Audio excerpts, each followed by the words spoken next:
the Apple Store, or use the link at www.radiocayman.gov.ky.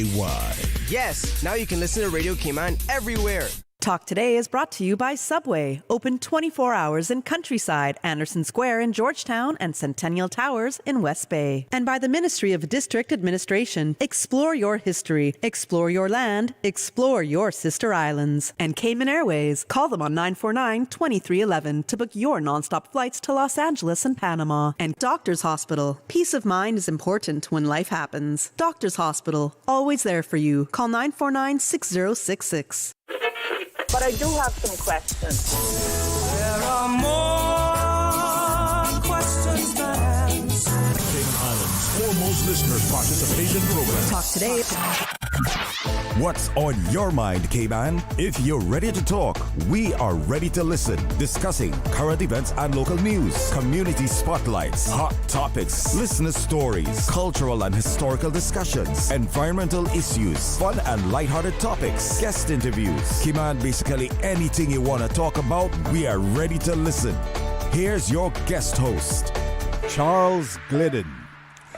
Coming up next, pick up the phone and let's chat, because this is Talk Today and the phone lines are open. Talk Today next on Radio Cayman. Stay with me. Talk Today is reminding you to avoid any statements or comments which are abusive, derogatory, malicious, or defamatory. Do not use indecent language or make any statement that is false or misleading. Call 1-800-534-8255, 949-6990. 949-8037 or WhatsApp us on 925-3261. And now, back to Talk Today. Good afternoon. Welcome to Talk Today. I'm Charles Glidden, and thank you for tuning in. I'm still in the control room, so if you're one of our YouTube or Facebook viewers, listeners, today's a listening day.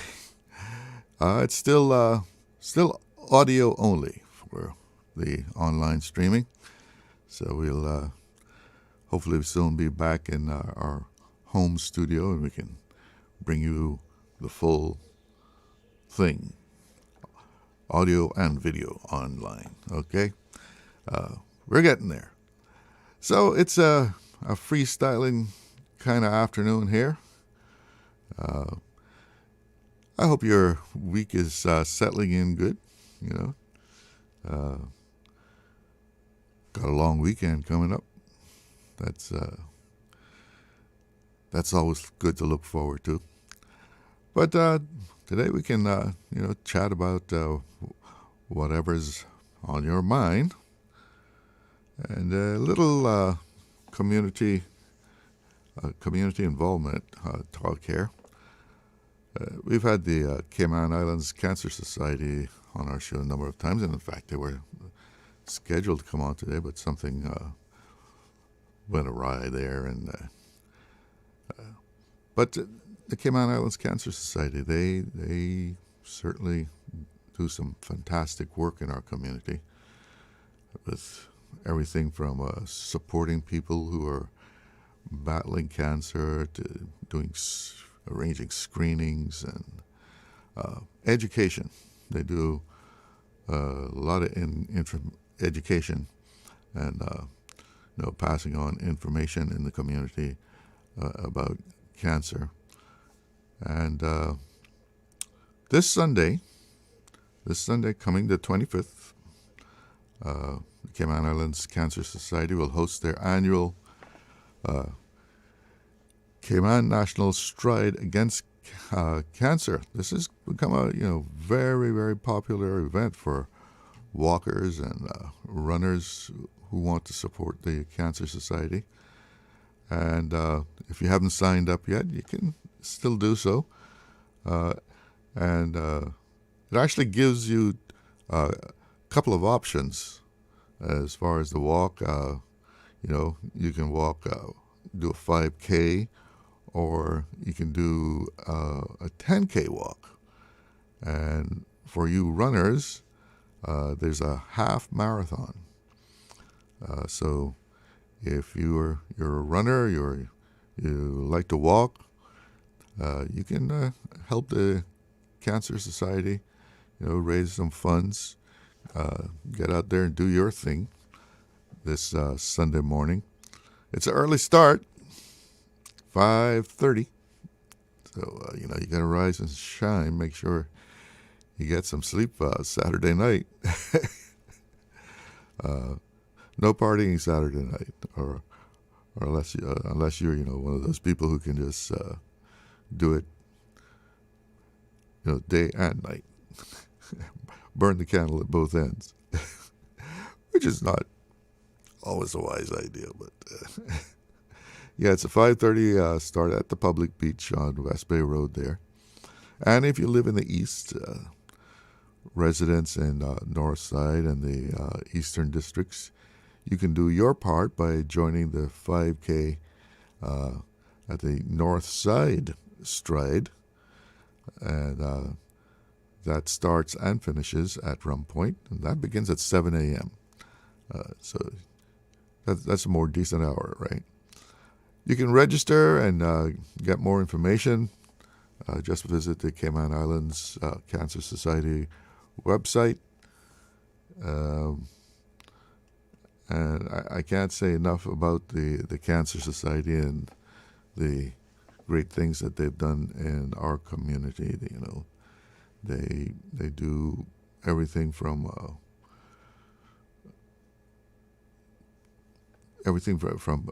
helping people who are struggling with cancer.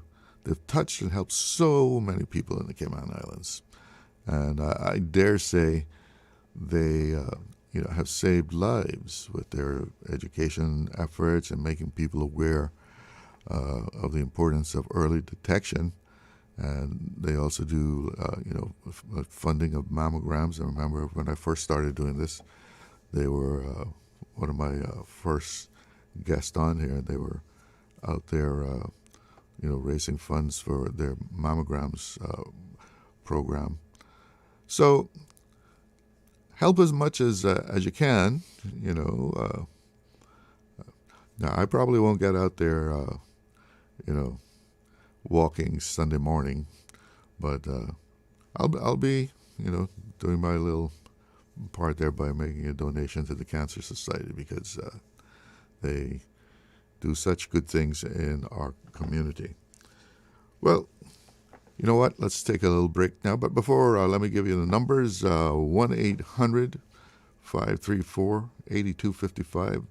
That's toll-free, courtesy of Flo. You can also reach me on 949-8037 or 949-6990. And if you like the WhatsApp, you can WhatsApp us on 925-3261. Be right back. Did you know that Doctors Hospital provides urgent care services 24 hours a day, 7 days a week? And Doctors Hospital's urgent care physicians have access to the most advanced MRI and CT imaging in the Caribbean, providing reliable diagnostics when you need it most. When you need quality urgent care for an illness or injury, Doctors Hospital is here for you 24/7. Whether it's a migraine, chest or abdominal pain, shortness of breath, broken bones, or another urgent need, Doctors Hospital at the top of Walker's Road. Urgent care right now. Brandosaurus Home Gallery, together with the GE Appliances, is helping you jumpstart 2026 with 15% savings on all GE appliances. Now through to January 31, enjoy 15% off a wide selection of GE appliances, including refrigerators, ovens, dishwashers, ranges, microwave ovens, washers, dryers, cooktops, wine coolers, and more. Lock in 2025 pricing and save before the 2026 prices take effect on February 1. Don't miss this limited time opportunity to upgrade your home and save big during the Brandosaurus Home Gallery GE Appliances Jumpstart 2026 sale. Brandosaurus Home Gallery, Dorsey Drive, Industrial Park. Call them at 623-5000. This February, experience the rhythm, passion, and power of live performance at the Cayman Arts Festival, February 5th to the 14th at the Hartwell Theatre. From electrifying sounds of the Jazz en Trance Big Band to the inspiring brilliance of the Youth Camerata with international guest artists, the festival celebrates music across generations. Feel the energy as Cayman's Future Phobia teams up with the Netherlands' all-female rock band, The Royals. Be moved by the soulful artistry of Jade and Hannah and end the festival with the fiery intensity of Miguel Vargas Flamenco Dance Theatre. 5 unforgettable nights, 1 extraordinary festival, February 5th to the 14th. Tickets available now. Visit CaymanArtsFestival.com or call 922-5550. Radio Cayman's Talk Today.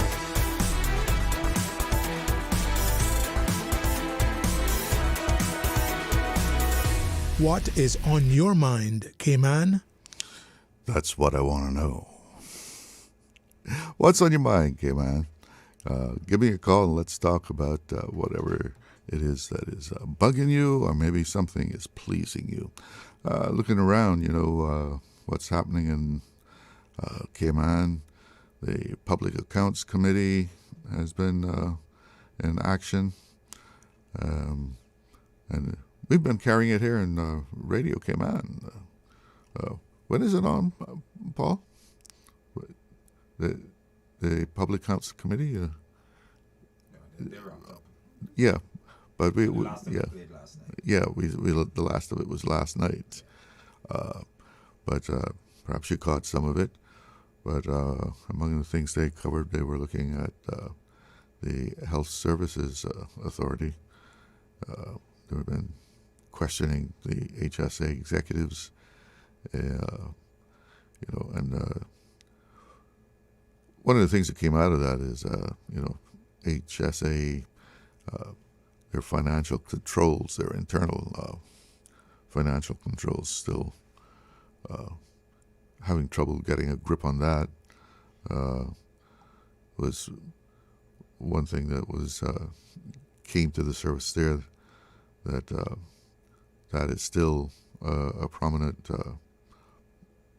issue at HSA, and one of the things they're not even sure about the cost of the services that they're providing, and the accountant general, right, is always on the departments about filing their accounts, and lots of departments seem to have trouble with that. But that's one of the things that has been in the news lately. And yesterday we had quite a discussion about walls and the height of walls. Some callers were pointing out that some of these projects along West Bay Road, and another caller was talking about down at Northwest Point, that these extremely high walls, and people wondering how come they get to build such big walls.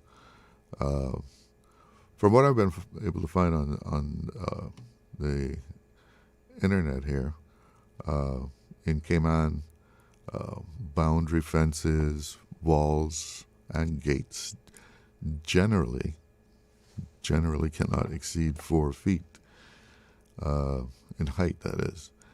And there's some specific rules under the Development and Planning Law, prohibiting them near the sea or road setbacks. And the main thing yesterday was the extreme height of some of these walls at these new developments, these condo complexes and so forth. They have to be set back from the road, and fences over 3 feet 6 inches might need permission, but this says the 4 foot rule for boundaries is strict. Anything exceeding this or for different purposes like high security needs formal planning approval. So all this is the reasoning behind it, maintaining sight lines, prevent obstruction of public spaces, and just managing development. So if you see these extreme walls, extremely high walls, we have to take it that they were giving permission. I guess if you can apply and make a case for why you need to have a wall that's over 4 feet, you can get the authorization from planning to do it. So I know a lot of the callers that spoke of this yesterday, they were, disturbed that people could build such high walls and gates, and I would be willing to bet that the reasoning behind that, you've got this condo complex and you want to have it secure. Well, I guess we're seeing it more and more in Cayman. Gated communities, people living behind protection, and I've heard people talk about, how when people do that, they're trying to cut themselves off from the surrounding community, and that they, there's a certain amount of elitism that is associated with that, right? That it's the elite that is protecting themselves because they don't feel safe if the wider community has access to just drive in or walk in to their neighborhood. They will say it's because, they have had incidents of people breaking into houses and stuff along that line. Certain people walking into their neighborhoods and, scoping things out in order to do a crime at a later date. But then there's that, once you put up a wall, the gate, that barrier that creates a stratification within the society. And the wider community is saying, well, they're keeping you out. But if you see those, as we heard people complaining about it yesterday, it has to be assumed that they got permission to do it, and it is possible to get permission if you can make your case that you need such a wall. So I don't know how you feel about that.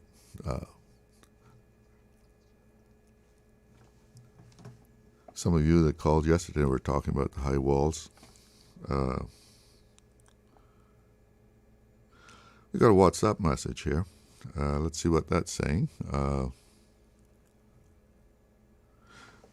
It says, exactly correct. They are different zonings for different areas when it comes to fences in Cayman.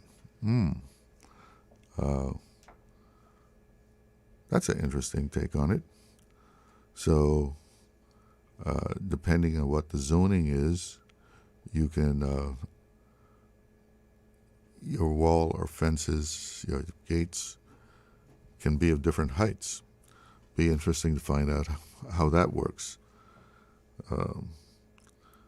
But it is what we see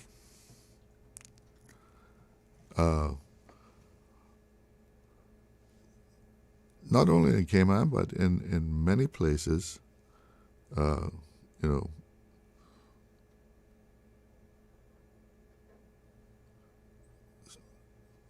people of a certain economic strata will, seal off their community from the wider community. And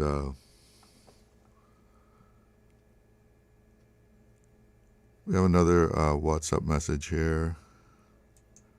Let's see. Yeah, okay, this is one for today. Elitism. True, many of them are gated off to hide their illegal activity also. I don't know what would be going on there. But, yeah, elitism. I guess that's part of it. People want to feel that they're the better half of this of the community, and seal themselves off from the rest of it. And they would say they do it simply to be secure, not that they are being snobbish, right? And I guess it comes down to, your perspective. Whether you're being an elitist, you're being snobbish, or simply protecting what you have because you are able to do so. You have a certain area that you can control, that is private roads, or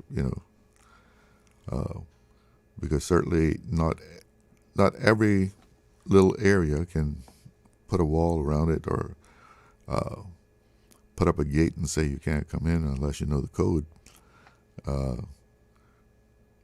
Not when it's public roads. It has to be, a private area where the roads are controlled by that home association or whatever. So maybe that's something we want to talk about.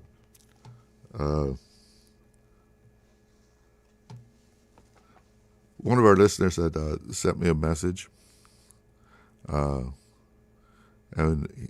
he said one of the things that he wanted to talk about, or she, I'm not sure, are local banks treating locals fairly? I know that's a subject that has come up in the past too, and we often hear people making comments about, how hard it is to get a loan at the bank, and this person is saying that it's easier for a foreigner, especially a white foreigner, to go to the bank and get a loan to do business or for personal purposes, and it's much easier for them to acquire a loan, while the local people have so much difficulty in doing exactly the same thing, that the banks don't look at Caymanians the same way as they would look at a foreigner, especially a white foreigner, in this person's opinion, to be able to just go to the bank and get a loan. What do you think about that? I mean, I don't know. I've not seen any particular evidence of actual racism I know it can be tough to get a loan. And there's always that question about the example that is given. It's easier to get a loan for a vehicle, a car, than something like land. And land is there, you know. I mean, basically nothing's gonna happen to it. It's not gonna get in a wreck. But just, I mean, on the other hand, if the bank also knows if you get in a wreck, you got to have that insurance, right? And of course, one of their requirements is to have comprehensive insurance. So if you wreck the car, you may be out of a car, but they get their money. We're going to take a break. We'll be right back. And pick up the phone, give me a call. Let's chat. Accidents and illnesses can strike without warning. Ouch! When it comes to urgent care, every second counts. At Doctors Hospital, we have a dedicated team of experienced doctors and nursing staff available to you 24 hours a day, 7 days a week. Don't waste time in an overcrowded emergency room when you need urgent care. Whether it's a broken bone, a severe infection, or a sudden illness, trust in Doctors Hospital's unwavering dedication to providing the best immediate care. For complete urgent care when you need it the most, choose Doctors Hospital, located in Georgetown, 16 Middle Road. Wouldn't it have been grand if you had purchased land 30 years ago? It may not be 2020, but a perfect vision has never been more clear. Cayman Brac and Little Cayman, poised for growth with an eye on the future. Your land, your history, your future. Discover all that our sister islands have to offer. Hey Cayman, this is DJ Lynn. Catch me live weekdays from 7 till 10 a.m. on the Morning Breeze, our sister station, Breeze 105.3 FM. We're waking you up with the best adult contemporary hits with the 70s, 80s, 90s, and much more. So start your morning the Cayman way with me, DJ Lynn, on the Morning Breeze. Radio Cayman's Talk Today.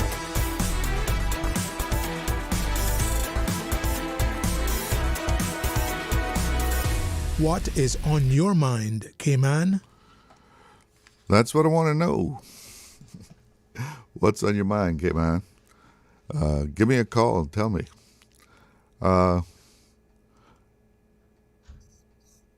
Looking back on this story here in the Compass today about the Public Accounts Committee and HSA. Let's see what some of the points that were made here as far as HSA struggling with their internal financial controls. Apparently, they were transitioning from one accounting software to the other, which failed. The migration to the new accounting software failed, and they were actually forced. The authorities' accountants, they were forced to going back to pen and paper. So, I guess that can really slow you down a lot. But pen and paper seems to never fail, right? Once you know how to do it right. So they had to resort to pen and paper to complete an audit. And it says that in the HSA's pharmacy, there are over 40,000 items. So they're dealing with pen and paper and accounting for 40,000 items in the pharmacy. It says 40,000 items, and the unit of measure in some instances were off, and the prices were wrong. It was all an Excel nightmare, according to the HSA Chief Financial Officer. And this article goes on to say that another fundamental challenge that emerged from the committee is that the authority doesn't know how much it costs to provide certain services. A quote here, we recognize in some areas that we have to do, what we have to do is to go through a detailed costing to ensure that if charging $120 for you to see the doctor, that it really does cost $120, said Lizette Yearwood, the authority's CEO. We're not here to make a profit, but we need to at least break even. Yearwood revealed the authority is currently recruiting for a cost accountant to put a more accurate value on its services. And it was also brought out that there are services there with fees that have not been raised since 2014. So that's like 12 years ago now that those fees have remained at the same level, while everything else is, skyrocketing. So salaries have gone up, just name it, and it has increased, but they're still charging the same amount as they did in 2014. And apparently these are things that the HSA just can't set fees, at least that's for certain things, if I'm getting this correctly. They have to actually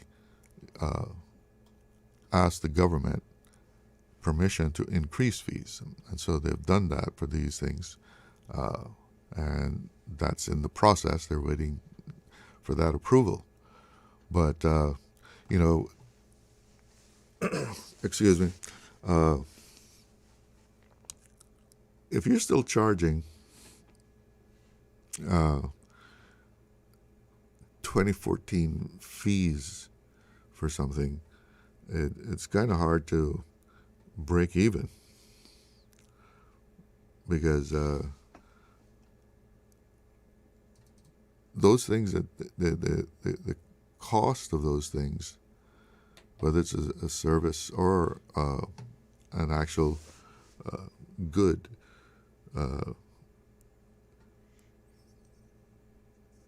they have probably, the cost of those things have increased. So right there, you're probably providing those things at a loss. So HSA still struggles to get their financial ducks in a row.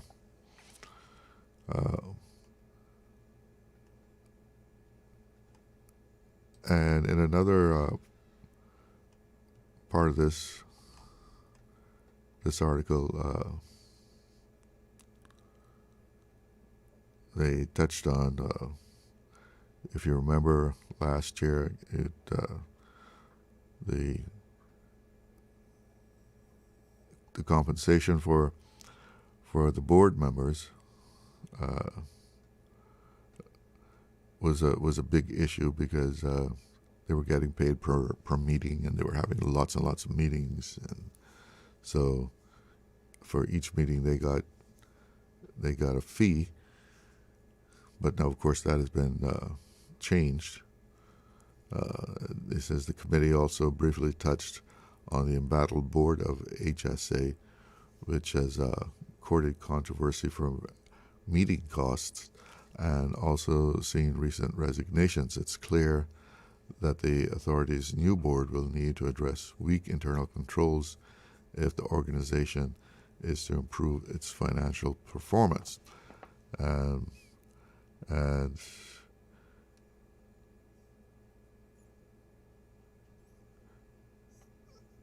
there's also, I know in Cayman, there seems to be amongst certain people that you go to the hospital and you really don't have to pay the bill, right?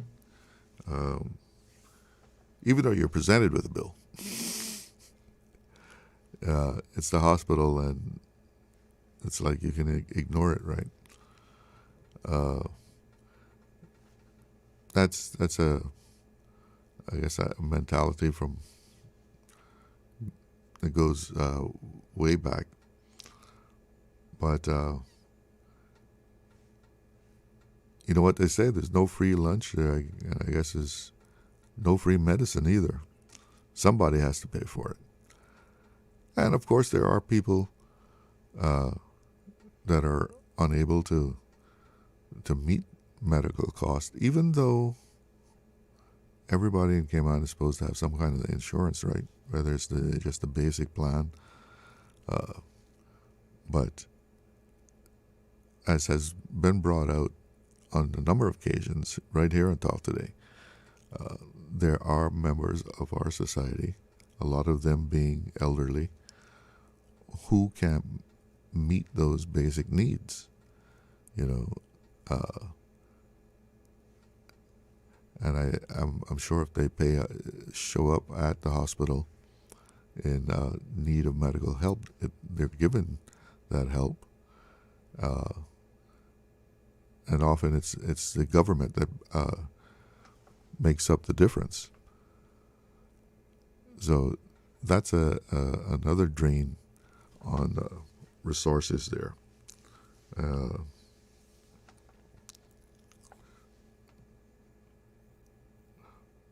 But any organization, whether it is Cayman Airways or HSA, we have to, as the CEO said, at least break even, right? You're not there to make a profit, but let's at least break even. Do we have a caller there? Let's take a call. Good afternoon. You're on the air. Afternoon, Charlo. Good afternoon. How are you? This is look like one of them old time January's come back, man. Weather so sweet, It's a nice day outside. I don't know, Charlo, what goes on. HSA. But sometimes when I visit there, I got to wonder about this is Smith Road and urgent care downtown. I got to wonder if all of these foreigners that I see packed up inside there, because, it's even hard to tell the Caymanians today, I tell you, when you see them. They may be Caymanians, you still don't know they're Caymanians. But for me, these people are foreigners. And I got to wonder, man, if where they come from, if they never had doctors in their country, when they come here, most of them may not have no money and just leaning on us for free medicals, and once you get it one time, it'll give you encouragement to go back to the second time. But if they're foreigners, wouldn't they would be on work permits and have insurance? I don't know, Charlo. I just don't know, so I can't pass a comment on it. You know what I mean? Yeah, But it seems that way. What I really know is that every time I go there, these places are running lower. Well, they probably get the best fees at HSA than going to a private practitioner. Well, we know that. We know that. But then, if... Because the insurance, they probably got SHIC insurance, and, that's probably not going to cover the whole thing. So they're looking at where they can get the better price. All of that too, because, but I really hope that's what's going on, that we not got so much people come, we do have people coming in laying down on us, man. You understand? Yeah. Well, we wouldn't expect that. I mean, that they would be, getting free medical care, or that, as if you have a Caymanian who can't pay for the cost, that the government would pick up the cost for something, for, if they have some kind of major surgery or something like that the government picks up the cost. Boy, I tell you, it's really a strain on us, though. But I guess that's a part of the development bill that we have to pay. Yeah. Everything got a price. Yeah, I tell you. But you're saying what? It's a strain on the hospital, just the numbers alone that are in there looking for some kind of medical aid. Well, boy, maybe, like I say, I can't really put a comment on it because I really don't know. I don't want to be judged. But I mean, I'm just saying that you're saying that not about the question of whether they're paying or not, but just the number of people that are attending at HSA. Yeah, man. Yeah, sometimes, like I tell you, it's overflowing, man, in the urgent care at the main hospital on Smith Road. Yeah. Well, listen, I got to break away because it's 1 o'clock. But and hopefully somebody would pick up this argument and give us some good insight on top of these things, True. Yeah, man. Thanks for the call. Yeah, man. Bye. Yes, it's news time, so let's go to the newsroom. We are Radio Cayman, covering Cayman Brac, Little Cayman, and Grand Cayman. 1 in a million. From Radio Cayman's newsroom, this is Headlines. Local, regional, international news. The Headline News is brought to you by Kirk Market and Health Services Authority. I'm April Cummings with your headlines. Caymanians whose work shaped the nation's physical landscape will be recognized at this year's National Heroes Day ceremony, set for Monday at 8:30 a.m. in Heroes Square. The theme, Honoring a Nation Built, the Power of Physical Infrastructure, celebrates those who've driven growth through roads, ports, utilities, and public buildings. Attendees are reminded to arrive early and dress formally. Then later in the day at 4 p.m., a public celebration on Cardinal Avenue, featuring cultural performances, food, fireworks, and a drone show. In international news, Denmark has rejected renewed U.S. interests in purchasing Greenland. Reports indicate American investor Stuart Besant raised the idea during the World Economic Forum in Davos, Switzerland. The Danish government quickly dismissed it, reaffirming that Greenland is not for sale and continues to govern itself within the Danish kingdom. In Syria, dozens of people have been killed after clashes linked to an Islamic State prison break attempt in the country's northeast. Fighting erupted near a detention center holding thousands of IS members, prompting heavy security measures. Those are your headlines. I'm April Cummings. Radio Cayman. More news available at www.radiocayman.gov.ky. Check out our social media pages: Facebook, YouTube, X, formerly Twitter. Radio Cayman Headline News.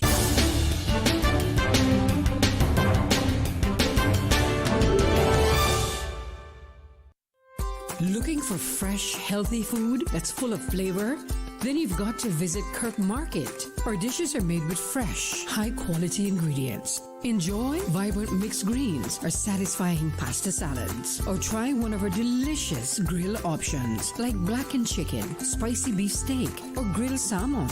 Looking for something light and flavorful? We've got sushi rolls and poke bowls prepared daily.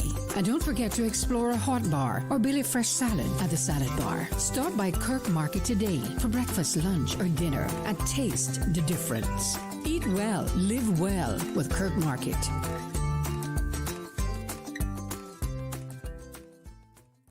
At HSA, we strive to provide the highest standard of care with compassion, integrity, and dedication. And so we say thank you, Cayman, for continuing to make us the most awarded organization on island by voting us the best of Cayman Islands in 9 medical categories. Your support reminds us why we do what we do, to serve the Cayman community with kindness and excellence. To find out more about our award-winning services, visit hsa.ky.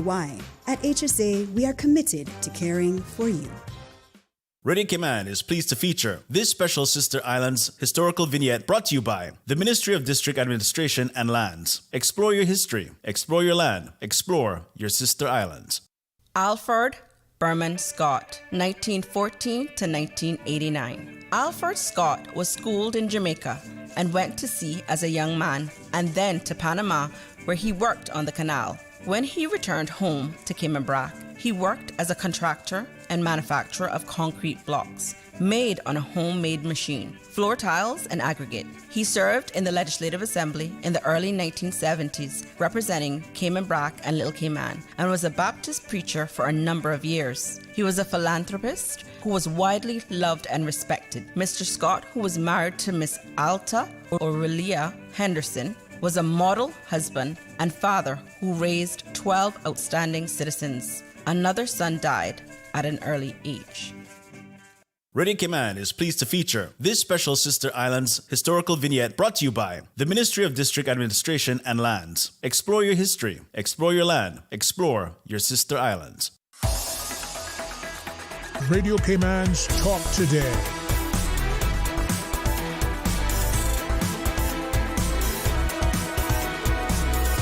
What is on your mind, Cayman? Welcome back. Let's take a look at the weather. Current conditions, 82 degrees here in Georgetown. Feels like 87 degrees. Winds out of the east-northeast at 15.5 knots. Relative humidity, 76%. And the forecast. Straight through tonight, scattered showers are expected with northeast winds at 15 to 20 knots with higher gusts. And the seas are running at 5 to 7 feet.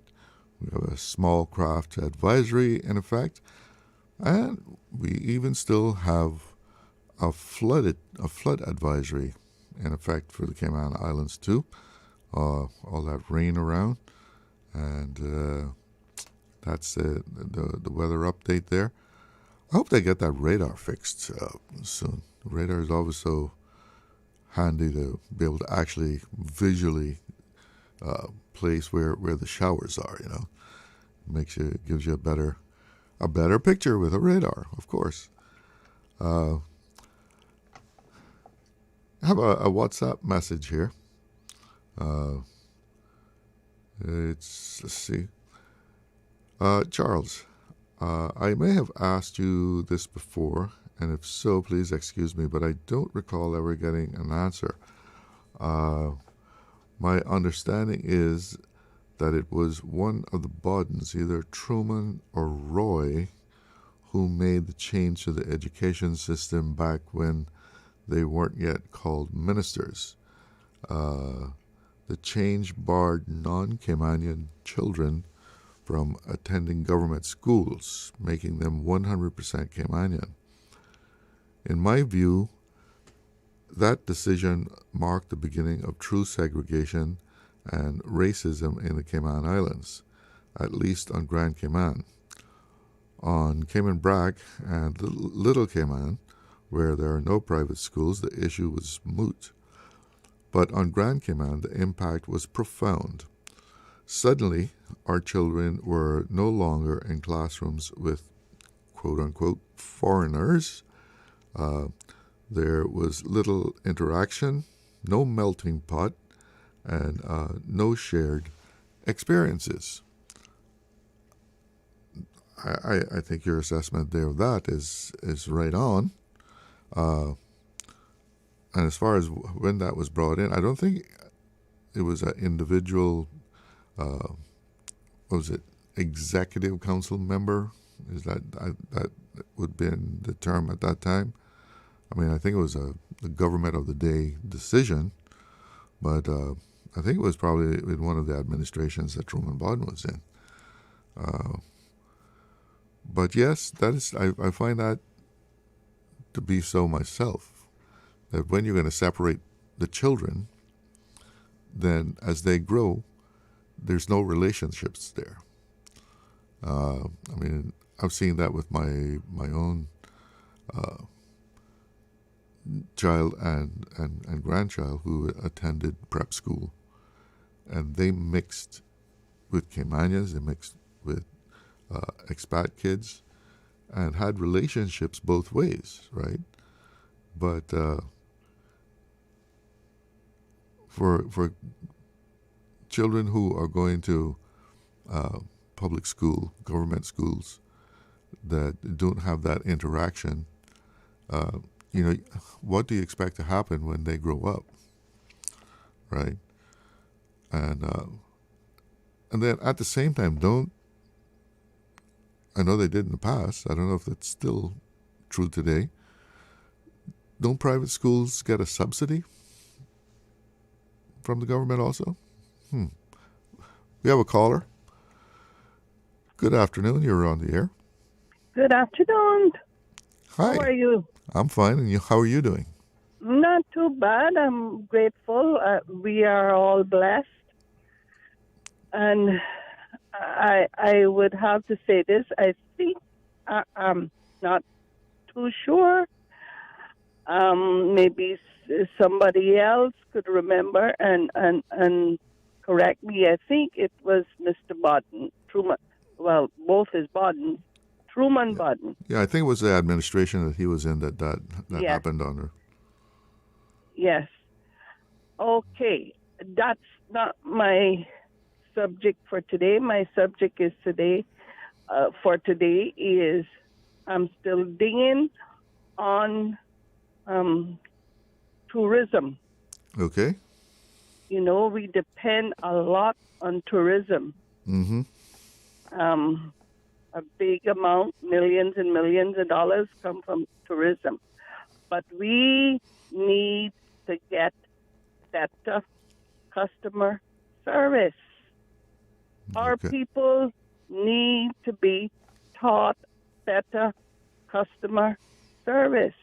We are the faces of tourism, not really in a way of speaking, but we should be they are. faces of tourism. This is Cayman. This is belonging to us, Caymanians.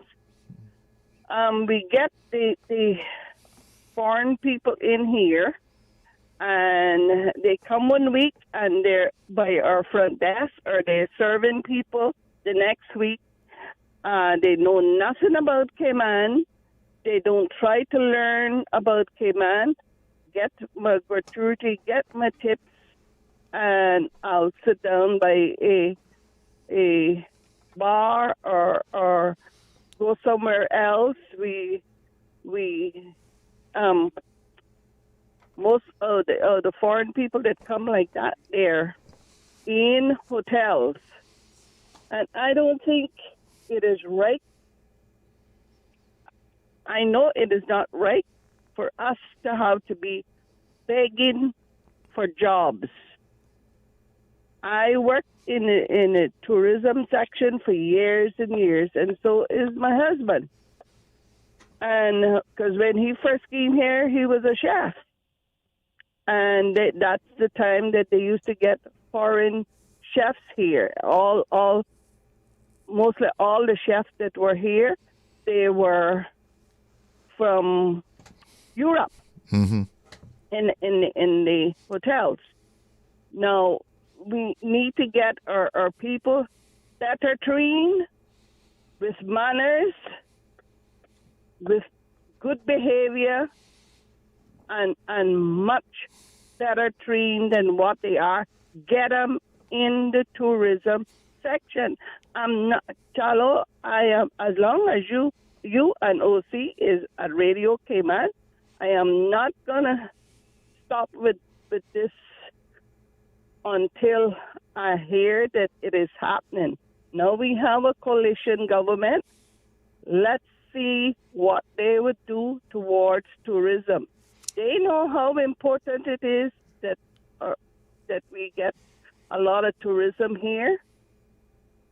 And you see, a lot of people, I've been sitting in restaurants, and this is tourists coming and to other restaurants, and they'll ask where can they get something less expensive than this hotel or the next hotel. Mm-hmm. And I think you have an idea. I'm not going to call any names because they're paying $50-something for breakfast for 2 people, plus the gratuity. You mean a piece? $50 a piece? No. Okay, for the 2 people. Okay. For 2 people, plus the gratuity, and plus other things, in-house this and in-house that you got to pay, that they say it end up being a whole lot more. So they want places to go like treats. Now you got the foreigner serving you. They can't say, yeah, treats is this way, or they want Caymanian style stuff. They can't say that because they don't know. So I'm hoping that this government, I think Minister Rutty is in charge of that. They need to get out of their offices more, is what I'm trying to say, and see what's going on here, really going on here in this island, because it is beyond. It is beyond. I had some people day before, I think week before last, I should say, tourists come and ask me where can they get a cup of coffee. And I was by Foster's. Mm-hmm. Foster's Commander Bay. I say, right up in here. No, that's fine. They'll get coffee from there. But let's say if they had dinner and they were walking up and down looking for some place, I don't want to have dessert to the place that I ate dinner and a cup of coffee. Where can they get a cup of coffee without paying $6 and $7 and $8 for a cup of coffee, and then gratuity is still added on to that as well? That's pretty steep for a cup of coffee. Well, you go to these restaurants in the nighttime, that's exactly what it is, Mr. Glidden. And I'm telling you the truth, because we go out not that often to eat, but we go out to maybe have a cup of coffee or something. Mm-hmm. I can hardly tell them any place that they can get something that is less expensive except Foster Supermarket. Yeah. You know what I mean? So we got to do something.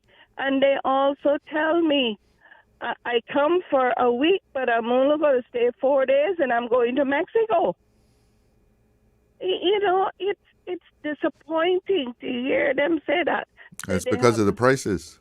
Exactly. And they say we don't see any local people. And some of the people that talk to us, we cannot understand them. Because we got all kinds. From every part of the world, we have them here. When is this going to stop? And we call it our tourism? Now, let me ask you something. I often hear, that it's hard to get Caymanians, the younger Caymanians, to enter tourism, especially into the hospitality area. I was toward the end of last year, we saw something from Minister Ruddy about getting more Caymanians involved. But do you think that young Caymanians don't want to get into tourism? Is that the problem? They don't see it as something they want to do? Yes, some do. Really, some do. Some is too lazy, and then they'll tell you they went trying for a job, but this is all they had, and they don't want that. So what they do is to sit on the beach or end up getting themselves in problems, I'm sorry to say, do something else that is it's not good for the society, not good for them, not good for their families, and then the government still end up giving them money each month. Mm-hmm. If you check on that West Bay, not the 7 Mile, like I told you before, because I know you come from West Bay, so you'll know what I'm talking about. Mm-hmm. You sit down there all day. Yeah. But you see the pizzas go there. You see the Popeyes and the Burger King and everything. So somebody's got money. Exactly where they get it from. The government. That has to stop. That has to stop. So I'm going to end you think some of the young people then they're not willing or they don't understand that sometimes you just got to get your foot in the door, prove yourself, and work yourself up. Exactly. If they can't get from the top, and you don't begin from the top and work yourself down, you begin from the bottom and then work yourself up. And nobody starts at the top, right? You got to do a little climbing. Exactly. But if we don't talk about this as Caymanians, how would our representatives know that we don't like what's going on? Because they're not having any meetings.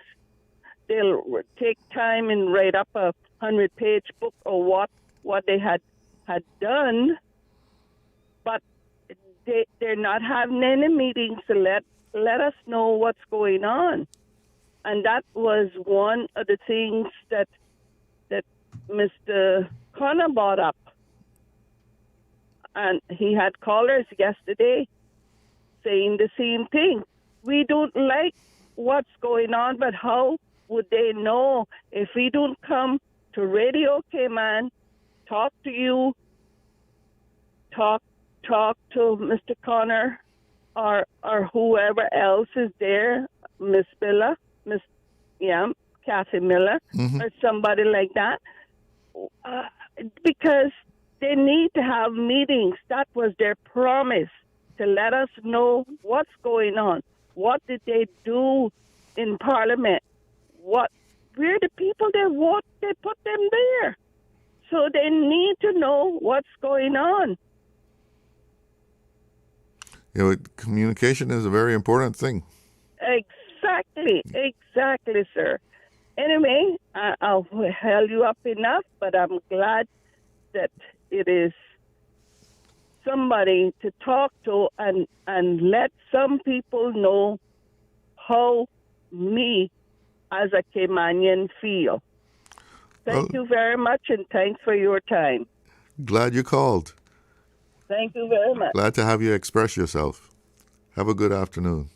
We have another caller. Good afternoon. You're on the air. Yeah, hello, Chalo, man. It's me again, Yeah. Man, I got to say something about the young people,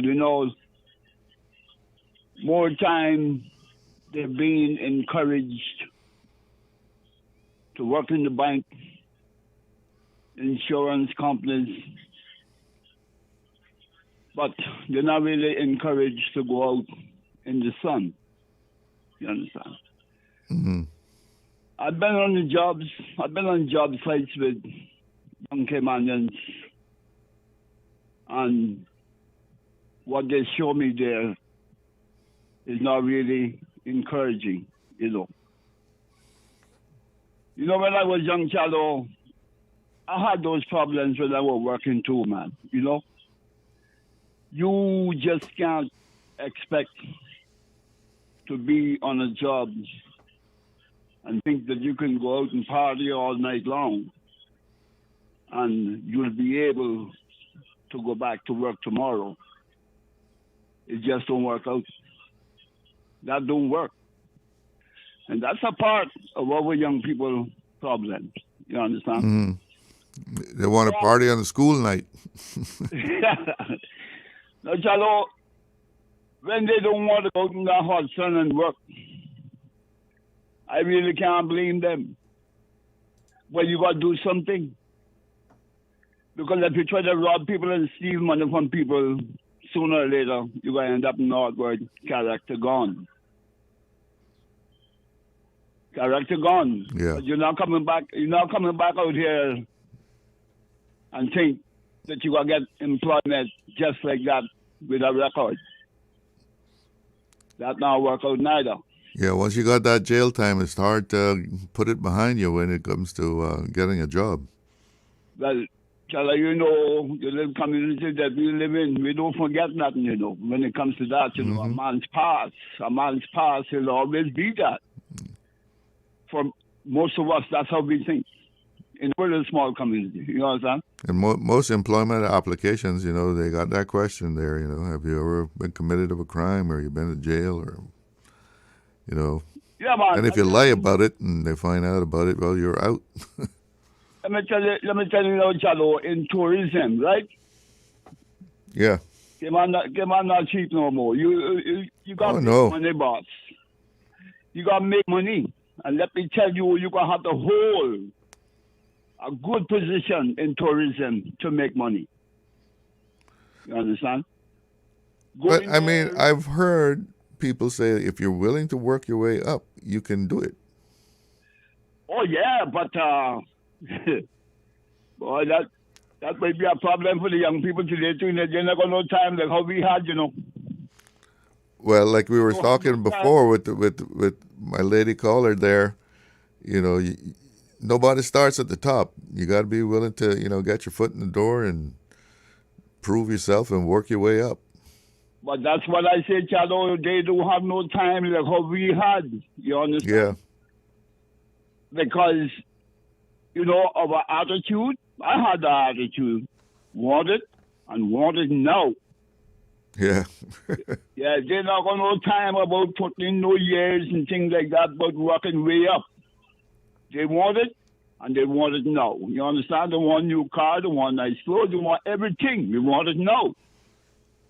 Again, it's not about to talk to them and tell them, say, it don't work this way. What do they call that? Instant gratification. Yeah, you know, you're talking my language, man, you know. It's nobody to tell them because all of this has to be taught in the home. Life don't work that way, man. Yeah, true. Understand? So, Chalo, like I say, and then it is so much problems in Cayman with this employment business, man. I mean, you got the foreigners running the construction. It's all foreigners running the construction. They don't want to hire no Caymanians neither. Please.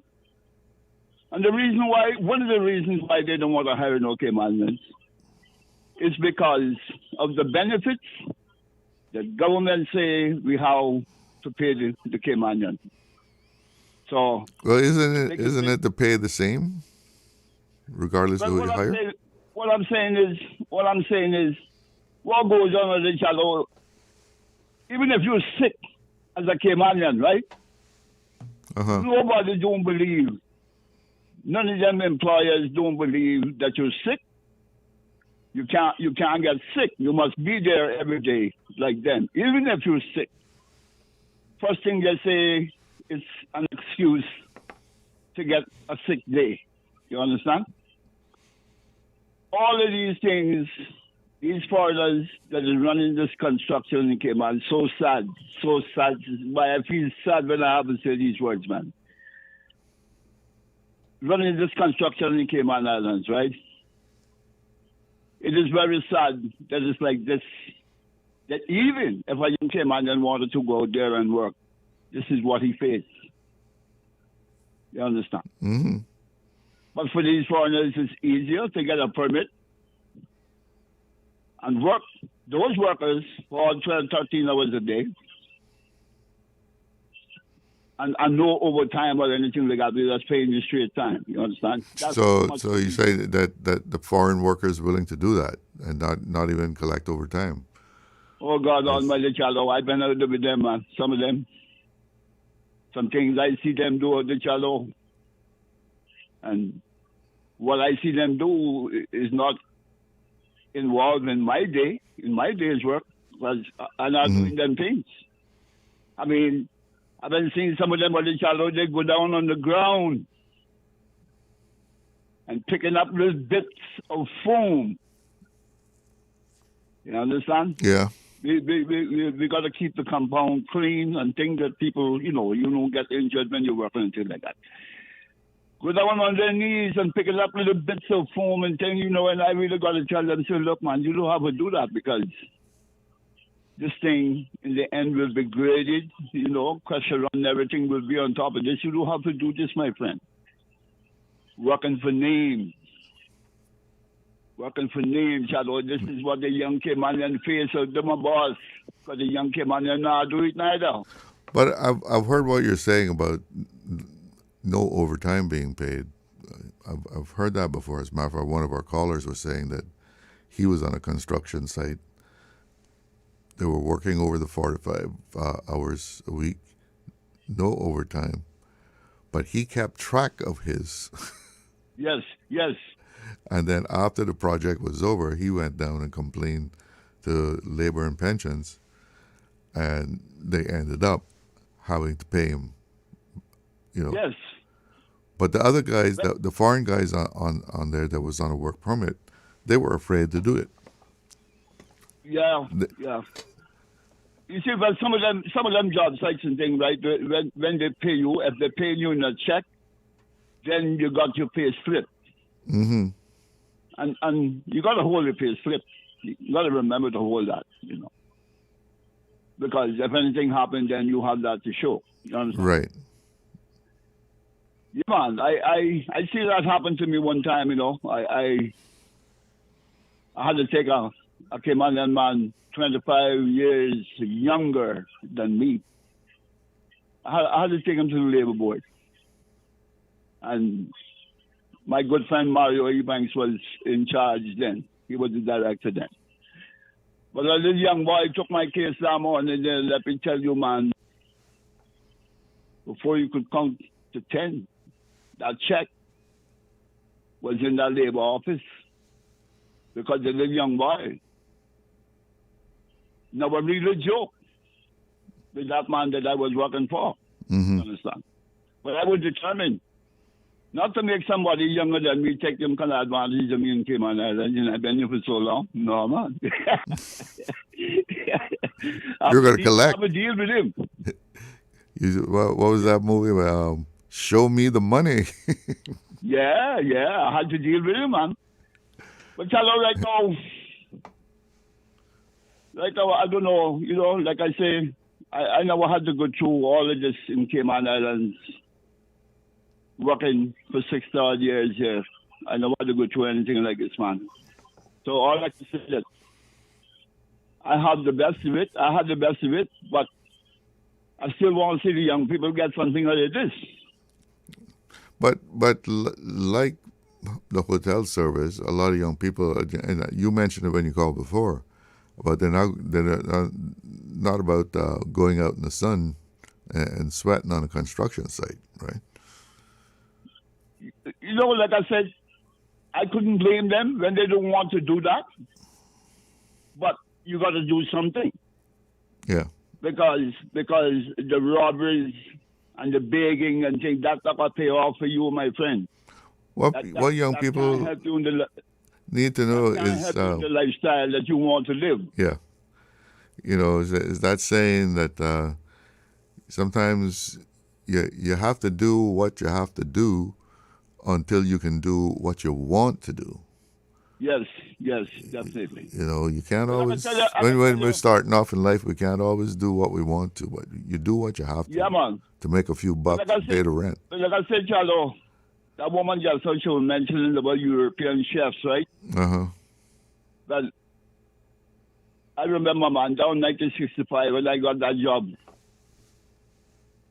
at Garden Beach Kitchen, that's where I met two chefs that night at Blue Horizon Club. Yeah. They were Blue Horizon. Alcoholics. They were God. Yeah. I had that kind of luck. They were alcoholics, but they were good chefs. Yeah, they were alcoholics, but you know, Chef John, and Chef Cleveland. Oh, yeah. Chef Cleveland, the two of them was there too. You understand? Uh-huh. And oh man, that was great. That was so great, Chalo. But that $9 that I was making, £4.10, and at the end of the month you would get your tips. That was so beautiful, Chalo. That £4.10 could buy clothes, shoes, and you know how much for a bicycle? A bicycle in time they were like 30 shillings, you know. 30 shillings for a bicycle. For a bicycle. Wow. Yeah, man. Right about where you see on the other side of Anderson Square. Mm-hmm. That was Captain T.O. and them building, right? Yeah. And Ashwood Panton was selling bicycles in one room there. 30 shillings. And you know, we young boys them time, they when we riding our new bicycles in there with Chris, just like a new car today. Just like you had a Corvette. Yeah. Yeah, Chalo Baba, like I say, that £4.10 them times the brethren. Boy, maybe that could buy as much as $100 could buy today. Trust me, man. You know, you're probably right. Because you talk about shillings compared to dollars, right? Well, Charlie, you know, sometimes when I think back about them coins, them 2 and 6 pence pieces, boy, I wish I had saved some of them though. Be a good collector's item, though. Yeah, man, that was a pretty money, you know, and then it was powerful because I was always in love with Her Majesty. You understand? Yeah, I'd love to see her head on top of my money, man. I'll try a serious thing because. And remember the tropence. Yeah, the 3 pence, yes. But with a what was it? Not hexagon, maybe octagon shape. You could stand it on its edge. Yeah, man, I believe so. Yeah. But Charlie, one more thing I want to share with you yesterday. Real quick. And I will remember it, right? Talking about prices, right? Yeah. Charlie, from them time when we were little boys, prices were going up. And they never stop going up. That's where we are today. Always going up. And they were always going up. And as long as we live, prices is going to be always going up. You understand? So prices are the only thing that can defy gravity. It just keeps going up. Listen, good talking to you. I got to break away, though. Yeah, man, all the time. Man. Have a good one, eh? I'll be right back. Did you know that Doctors Hospital provides urgent care services 24 hours a day, 7 days a week? And Doctors Hospital's urgent care physicians have access to the most advanced MRI and CT imaging in the Caribbean, providing reliable diagnostics when you need it most. When you need quality urgent care for an illness or injury, Doctors Hospital is here for you 24/7. Whether it's a migraine, chest or abdominal pain, shortness of breath, broken bones, or another urgent need, Doctors Hospital at the top of Walker's Road. Urgent care right now. Explore your history. Explore your land. Explore your sister islands. The ultimate staycation experience. Your culture, your freedom. The land that time forgot isn't gone. It's your sister islands. Discover all that our sister islands have to offer. Brandosaur's Home Gallery, together with the GE Appliances, is helping you jumpstart 2026 with 15% savings on all GE appliances. Now through to January 31, enjoy 15% off a wide selection of GE appliances, including refrigerators, ovens, dishwashers, ranges, microwave ovens, washers, dryers, cooktops, wine coolers, and more. Lock in 2025 pricing and save before the 2026 prices take effect on February 1. Don't miss this limited time opportunity to upgrade your home and save big during the Brandosaur's Home Gallery GE Appliances Jumpstart 2026 sale. Brandosaur's Home Gallery, Dorsey Drive Industrial Park. Call them at 623-5000.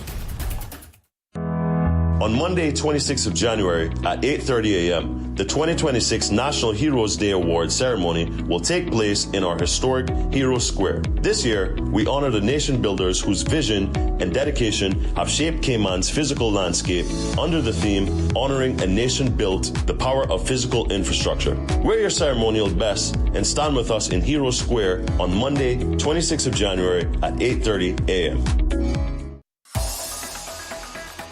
Radio Cayman's Talk Today.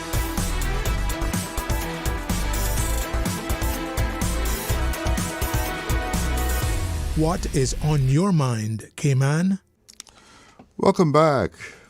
And just going back to the question about making public schools, government schools, all Caymanian. The person who had sent that original thing came back to say that the question was which of them, Roy or Truman, was that piloted through the Legislative Assembly by the then Minister of Education. So I'd said it wasn't a one person that did it. It was the government of the day. But I'm pretty sure, and one of the callers was agreeing with me that it was during the time that Truman Bodden was Minister of Education, the administration that he was in. So he would have been, Truman Bodden would have been the, not the Minister of Education, but Executive Council member for Education. So he would have been the one that presented it to the Legislative Assembly there. Pretty sure about that. So that, and thinking about it, I want to say that the rationale at the time was that, that somebody who is here on a work permit, that their children shouldn't be getting free education from which the government funds were supporting. I want to say that was the reasoning behind it. At the same time, while the expat child had to go to a private school, but the government then gave some kind of subsidy to private schools for them to help support them. So it's unclear how that comes out in the wash there. We have a caller on the line. Good afternoon, you're on the air. Hello? Yeah, hello. Yeah. How are you doing? Okay, and you? I'm doing all right. Okay. Here on the talking about the cost of living will always go up. Yeah, seems so. And has always been going up.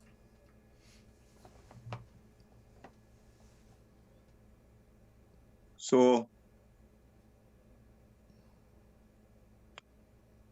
it seems like it's going to get to the point soon where we young people are going to start thinking it doesn't make any sense to vote.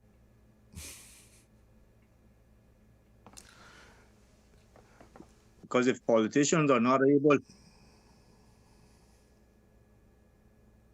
control the cost of living, where are they able to save money for a rainy day?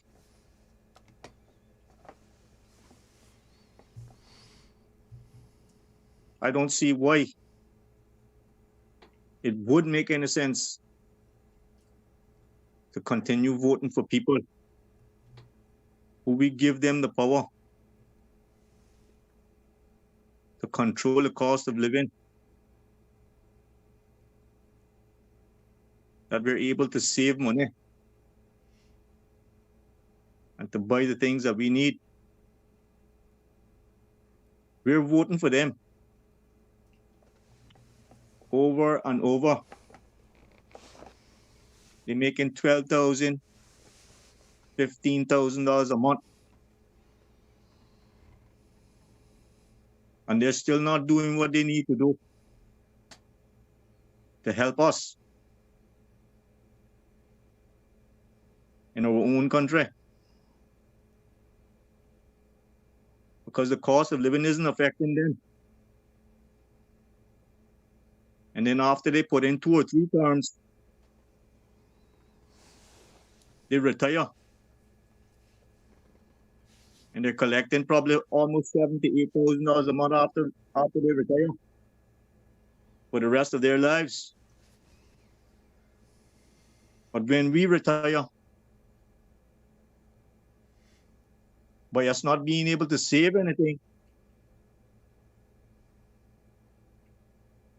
we're not going to have any money to enjoy our retirement. And the way that things are looking, the future is seeming to become hopeless for our young people. We have over 700 students a year graduating in the Cayman Islands.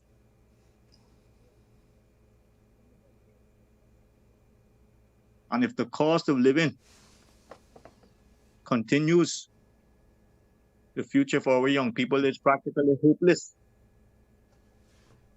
So it does not make any sense to vote. Because these people, that's all they do election time.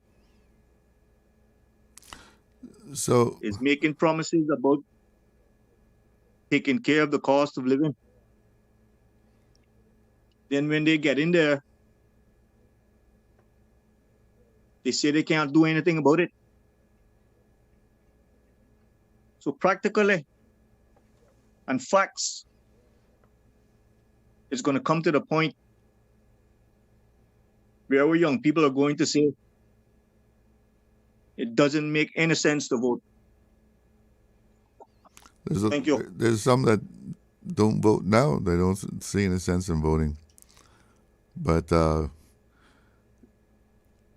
you know, the cost of living is not just a one, what would you say, a one item issue that the government can just say, come in and say, well, this is going to cost this, this is going to cost this, and this is going to cost this much, you know, unless you live in some kind of communist, you know, country. But we are in a free market, free enterprise system, you know, supply and demand.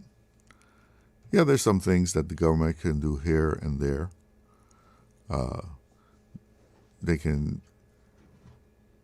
They could cut import duties, probably reduce, you know, import duties on oil that is used for generating electricity. But there's still that old supply and demand thing. You know, if people are demanding to have it and are willing to pay for it, you know, things are going to go up. It's when you see people not buying that you see prices fall on something. We have to take a break. Stay with me. I'll be right back. The best foundation you can wear is glowing, healthy skin. The offices of dermatologist Dr. Wayne Porter specialize in enhancing your skin's well-being. Whether you're seeking advanced skincare, including any skin cancers, Botox, filler, cosmetic skin enhancements, or simply looking to reduce wrinkles, Dr. Porter offers a full-service dermatology and dermatological surgery practice. For more information, email drporterkman@gmail.com or call 946-9020. That is 946-9020.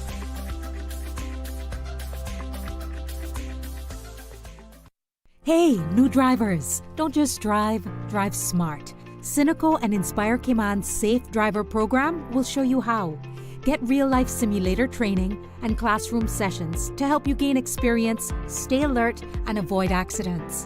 Learn to recognize risk, manage fatigue, and make smart choices behind the wheel. Certified participants may even pay less for Cynical motor insurance. Learn more and register at cynical.ky. Cynical, keeping Cayman covered.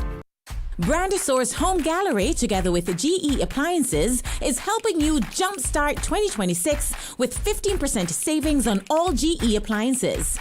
Now through to January 31, enjoy 15% off a wide selection of GE appliances, including refrigerators, ovens, dishwashers, ranges, microwave ovens, washers, dryers, cooktops, wine coolers, and more. Lock in 2025 pricing and save before the 2026 prices take effect on February 1. Don't miss this limited time opportunity to upgrade your home and save big during the Brandosaur's Home Gallery GE Appliances Jumpstart 2026 sale. Brandosaur's Home Gallery, Dorsey Drive Industrial Park. Call them at 623-5000. Radio Cayman's Talk Today.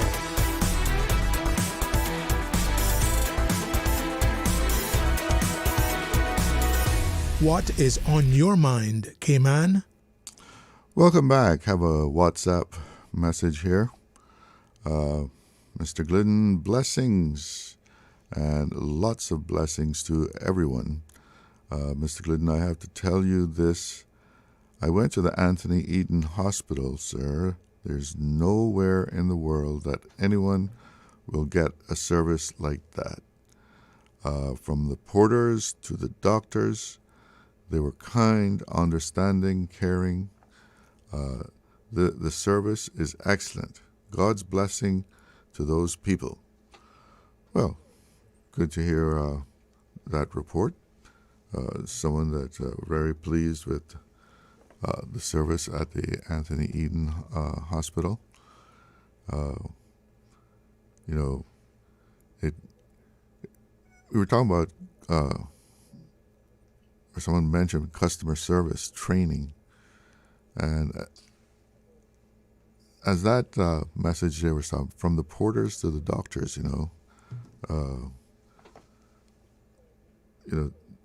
people being kind and understanding and caring, and that goes so far.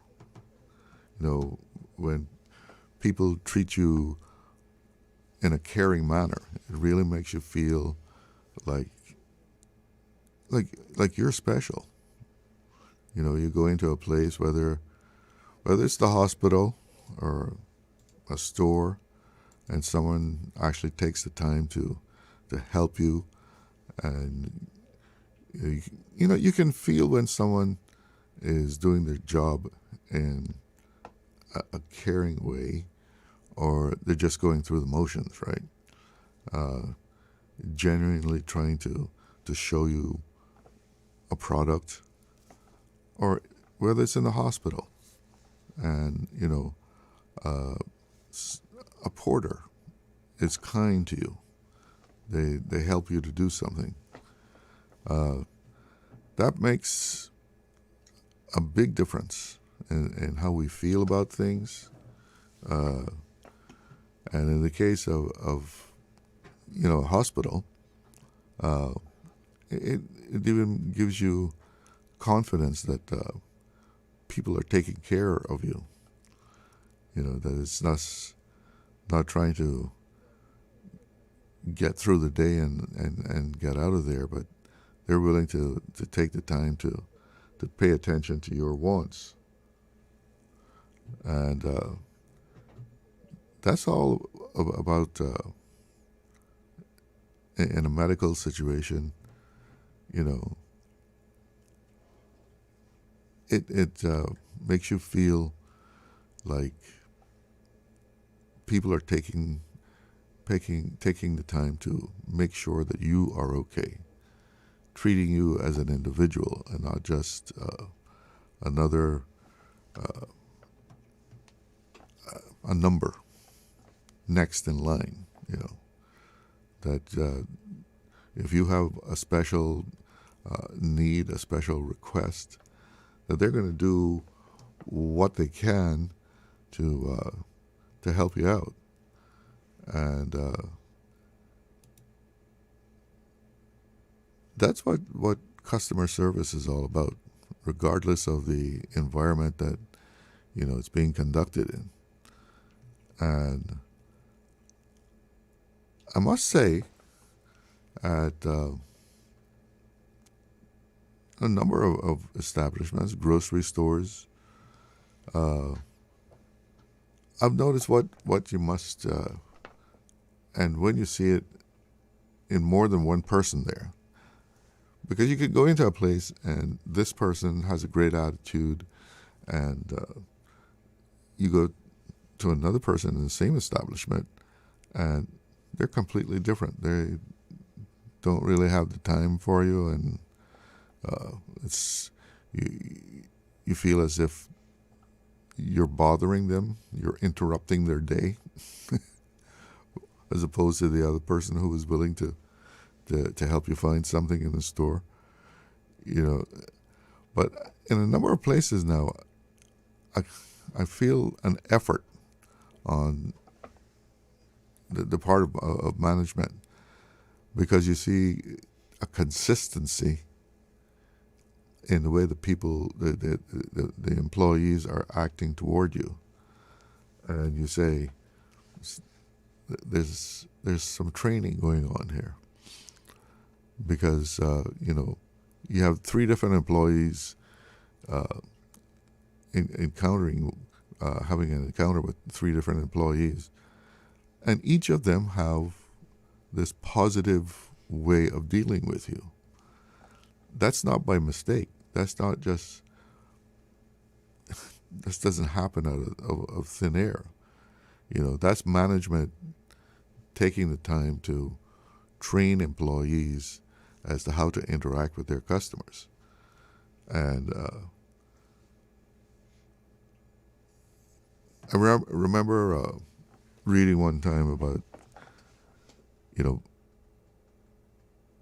customer service and business, that it's an irony that often the least paid person in the organization is the person that is having the direct contact with the customer. They may even be the first person that the customer sees. And even though they are the least paid, they are very likely the most important person, because they're the ones that are interacting with the customer. And if you're going to be all burly and, have a bad attitude with a customer, if they've got a choice, they're not going to go in there. At least I'm not going to go in there if you feel like, you're not being treated well. Like your patronage is not appreciated. Like, I'm going to come here and spend money, and now you're going to get a salary, but yet, you're going to treat me with a bad attitude. Why do I need to come in here? Let me go to the other grocery store. Let me go to the other restaurant, right? Maybe the food is just as good as at your place, but you just have a much nicer interaction with the people who are giving you a good attitude, who are welcoming, they're friendly, they're kind. If you got a special request, they go out of their way to do it, to try and accommodate you, right? And Cayman's whole economy is built on service, when you stop and think about it, right? We don't manufacture much of anything, maybe some little thing here or there, but it's service, whether it's in a bank, whether it's in a restaurant, whether it's in a hotel, whether it's in a hospital. And that human interaction is the thing. That's the X factor, the magic. Because when you feel comfortable with the people that you have to interact with when you go into whether it's a restaurant or hospital, hotel, whatever, you want to come back again. And when you have customers, you better be able to bring them back again, because repeat customers are vital to a service industry, right? You don't have to spend as much money to get them to come back as it is the amount of money that you have to spend to get a new customer. You got to spend money on advertising to reach a new customer and entice them to come to your place. But that repeating customer, hey, all it's going to cost you is being nice, being friendly, welcoming, willing to accommodate a special request. You're not actually putting out bucks on it. And as our lady caller there a while ago was saying, we have to have the best customer service as we can in a place that depends on tourism and other service industries. Well, it is 2 o'clock here at Radio Cayman, and that's news time. Stay with me. We're going to get an update on the news. Since 1976. Covering Grand Cayman, Little Cayman, Cayman Brac. One small step for man, one giant leap for mankind. Radio Cayman in the Cayman Islands. From Radio Cayman's newsroom, this is Headlines. The headline news is brought to you by Kirk Market. The Economics and Statistics Office reports the total value of merchandise imports for July to September rose to $418 million, a 0.7% increase year on year. Imports of machinery and transport equipment were up 13%, while food and live animals climbed 6% over the same period. Beverages and tobacco imports grew by nearly 8%, and there were higher purchases of clothing and apparel, footwear, chemicals, and travel goods. In international headlines, actor and director Timothy Busfield has been charged in connection with alleged child sex abuse involving a minor in the U.S. Court records outline multiple allegations, and authorities say the case is now moving through the criminal justice system, with additional hearings expected in the coming weeks. The global media landscape is facing fresh upheaval as Warner Brothers, Discovery, Netflix, and Paramount navigate increased competition and potential mergers. Netflix is now offering to buy Warner Brothers' Discovery studio and streaming business in all cash, an effort to win over the Hollywood giant's shareholders for its $72 billion merger, potentially thwarting a hostile bid from Skydance-owned Paramount. Those are your headlines. I'm April Cummings. www.radiocayman.gov.ky. Check out our social media pages: Facebook, YouTube, X, formerly Twitter, Radio Cayman Headline News.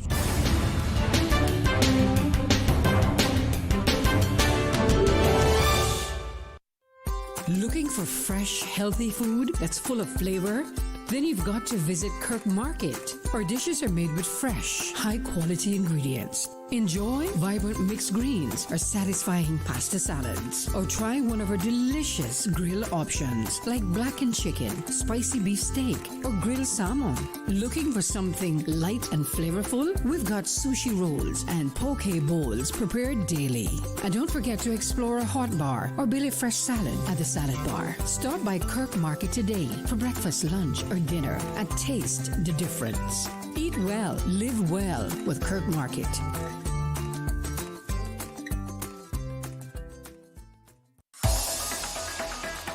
Radio Cayman's Talk Today.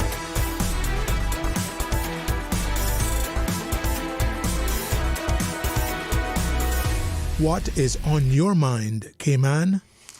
Welcome back. And a quick update on the weather. Current information is 82 degrees here in Georgetown. It feels like 87. Winds out of the east-northeast at about 15 knots. and the forecast is for scattered showers for the rest of the afternoon into the evening and into night. And forecast for northeast winds at 15 to 20 knots with higher gusts. Seas are rough with wave heights running at 5 to 7 feet. Small craft advisory is in effect, and we still have a flooding advisory in effect. So there'll be some more rain coming. So if you're in low-lying areas, just keep aware of what's happening around you.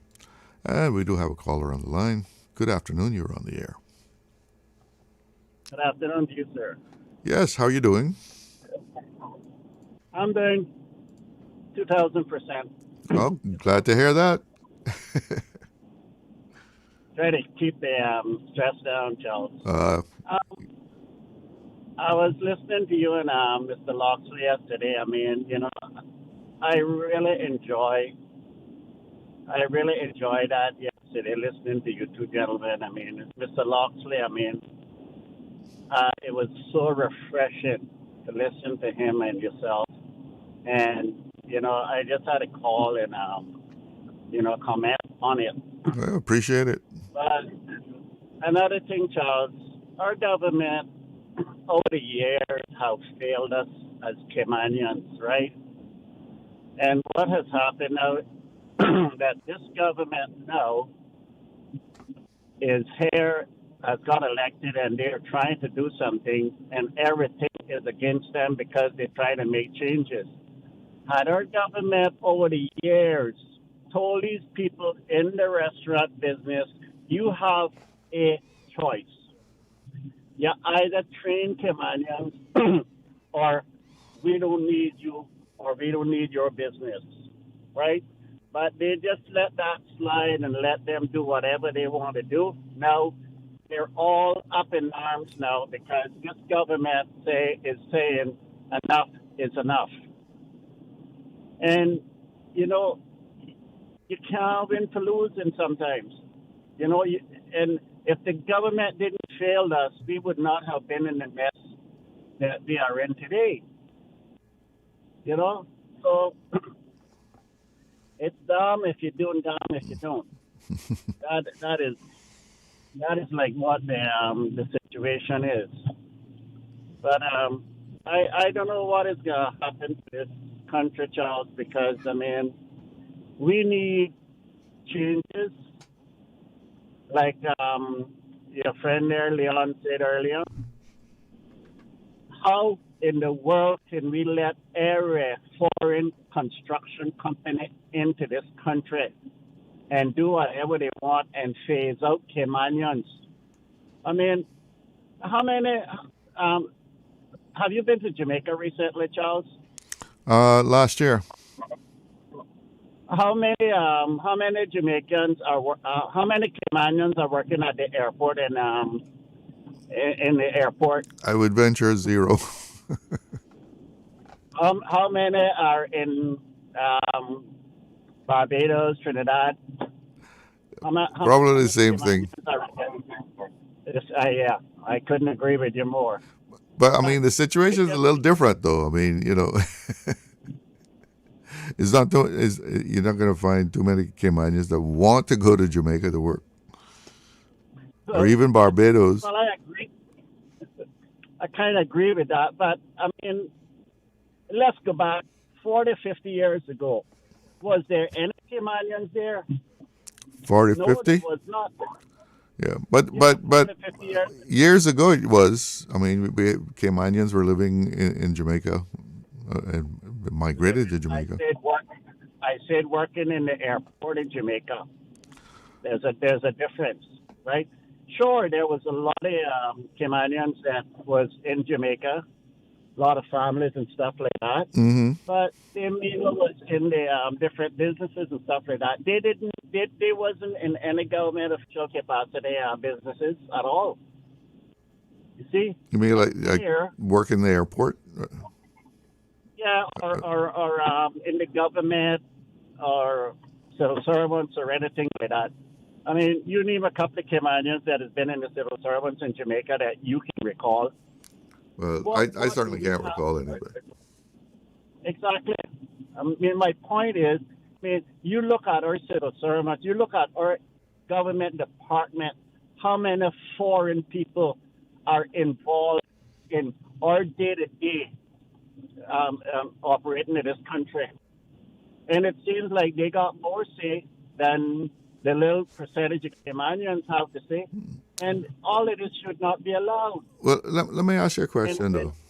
Let me ask you, Yeah, don't you think that the civil service is struggling with the same thing that any business in the private sector is having, and that is finding enough Caymanians to fill the posts that they have?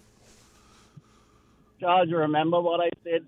What I said to you first when I spoke to you? I said our government over the years have failed us. Mm-hmm. We got kids that are coming out of school every year, right? Did the hotels train them? Government had a program that they would give you a scholarship, and whenever you came back to this country, you had to work whatever those You had to work it off. was value.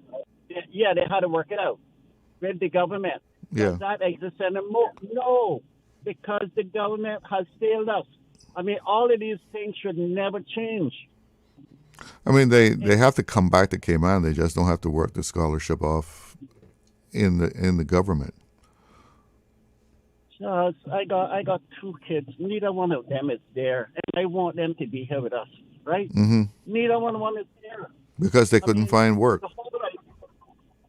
Exactly. You see, and this is what we are up against because the government has failed us, and they failed us big time. And I mean, you know, I don't see where anybody should disagree with that. You know, If I may ask, what areas are they in? What are they training in? Your children? Well, my daughter is a teacher, right? She could probably get a job at prep or some of them, but I mean, she got a master's. I mean, she is in all different types of fields. I mean, she does yoga, and my son is, you know, he's, I don't know, he was here working with Dart, and he had a pretty good job. He was doing marketing for the real estate company, overseas company that they have. So he's in marketing. Yeah, in marketing, yeah. I'm surprised that your daughter couldn't get a job in education, though. I mean, well, I'm sure she could probably get I'm sure she could probably get a job right now. But you know, when she went to school in England, which she still is pretty much, you know, she just didn't saw any opportunity here at the time. Yeah. Because what she was doing, she was up in Newlands with that lady with the horses. And, you know, if we didn't got her away from that, because she was promised all kind of thing with that, and you see where the Staples in Newlands is now, it's gone. Doesn't exist anymore. So, I mean, we had a hell trying to get her pulled away from, you know, the people that own that. And finally we did. And then when she went to England, she said, you know, I can get, I should love her yoga because she spent 2 years in Dubai teaching that. And I mean, she enjoyed every bit of it. So she do a lot of online yoga now, and you know, still doing some educational subjects and stuff like that. But it's just that we were failed, Charles, and you know, I just hope this government, and I mean, with all of the backlash that they can get, I just hope that they be strong. Oh, one thing I wanted to say before it kind of skipped me on the on these e-bikes. Yeah. You know what I think the government should do, because since the majority of them has pedals, right? What I think the government should do, they want to pass a law. I don't agree with the law. I mean, I was the one that brought it up pretty much, I think I probably was the first one that brought it up on this show. Something need to be done about them. There's so many of them on the island right now, and it's got to do that. What the government is suggesting, or what they put in law, or trying to put in law, is got just affect and make the roads more congested with vehicles. So my suggestion, when we were growing up, all we had was a bicycle, right? Right. And we Raleigh. Yeah, exactly. And Rudge and all of them other different ones. I can't remember how much we used to pay for that little 3.5 by 2-inch tag for your bicycle license, and it was always with a little piece of wire behind your seat. Yeah. Right? Why don't the government say, look, forget the insurance part of it, but we want every one of them that has a pedal that does not exceed 50 miles an hour. We will give you a license, and that would be some good income for the government also, right? If all of those was licensed, they gave them a license to put onto the back or attach it to wherever they want, and that would be very good income for the government again. Yeah, well, they're going to have a tag apparently. You got to register them. Yeah. And they'll have a license plate. Because exactly. But how if for you to license and insure mopeds like that or e-bikes, they have to have indicators, right? All of that is they have to put all that on. I was reading, was a company that used those e-bikes for tours and such, and so they've got to equip all their e-bikes because, as the guy was saying, indicators don't come standard, mirrors and stuff like that. No. So they've had to go to the States and buy a supply of those things, and so that they can now put them on their bikes. Now you know what that could cost, Charles. I mean, that is not going to be cheap. No. Right? You might as well just buy a little 50cc moped that does 40 or 50 miles an hour. You'll be better off. Well, the interesting thing that I found was that the police commissioner said that this is not new. This is not a new law. It's been there now for several years that these e-scooters, e-bikes fall under this law. And I don't know, how did it get this far without any kind of registration and everything else that they're asking for? It's how did it go? How did you just be allowed to go on and on and on? It's like everything else, Charles, right? We have laws in place, but we have no enforcement, right? Mm-hmm. Because that should never be overlooked until it got to this point.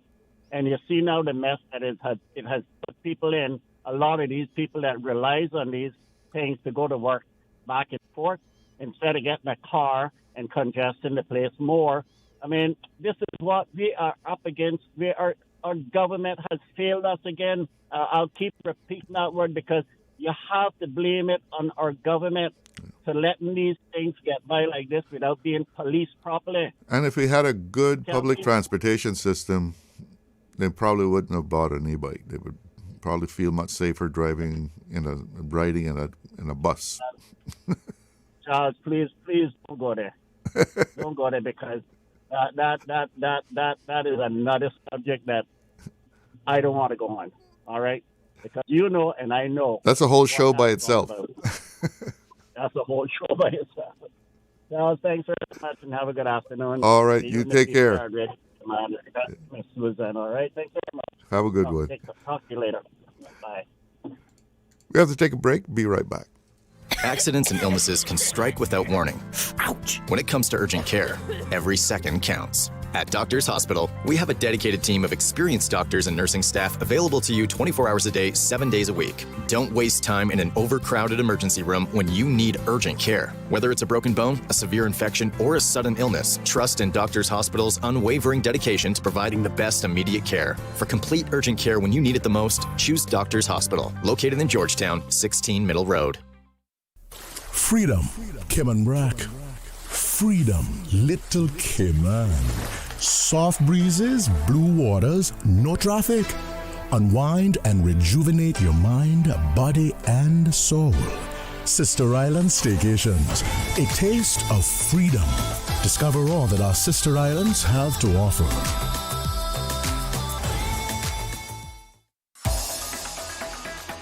Radio Cayman's Talk Today.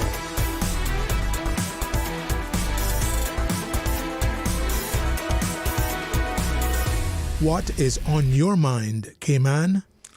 Welcome back. We have about 11 minutes left of Talk Today, so if you want to make a few points, want to chat a little bit, get your phone calls in.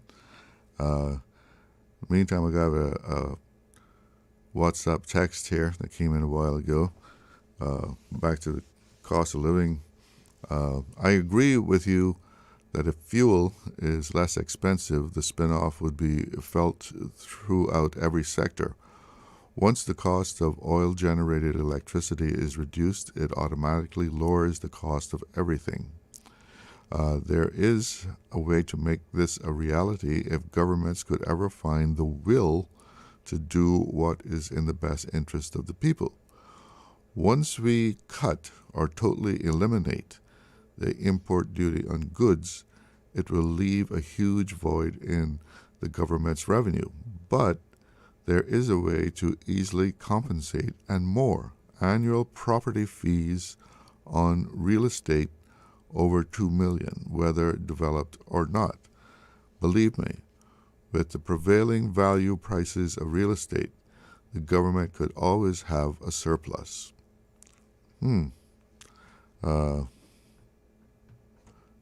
I'm sure that we could do a show on that one also. We have a caller there. Oh, we lost that one. I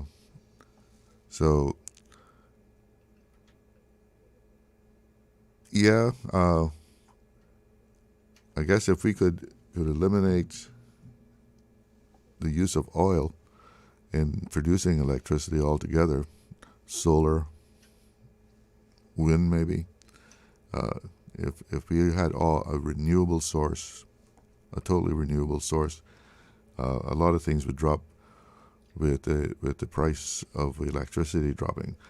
We got a couple of calls to get in here, so let's go straight to the phone lines. Good afternoon. You're on the air. Hello, you're on the air. Good afternoon. Yes. How are you doing? Good afternoon. Am I on the air? Yeah, you're on the air. Okay. Yeah, hello, Mario. How are you? Oh, I'm doing fine. And yourself? Good. Happy New Year. I haven't spoken to you since last year. And Happy New Year to you. You and all the listeners in Cayman and around the world. I heard that you needed a little chat with somebody, so I want to call in and get a couple things off my chest. Very briefly, I don't have much time. Go ahead. But a couple of things I want to leave with you or to try to unpack. First of all, the Traffic Act Amendment with the enforcement of the motorized bikes, etc. Yeah. I want to first of all commend the government and the Commissioner of Police and all others for extending the time on that enforcement. I thought it was that was a wise move.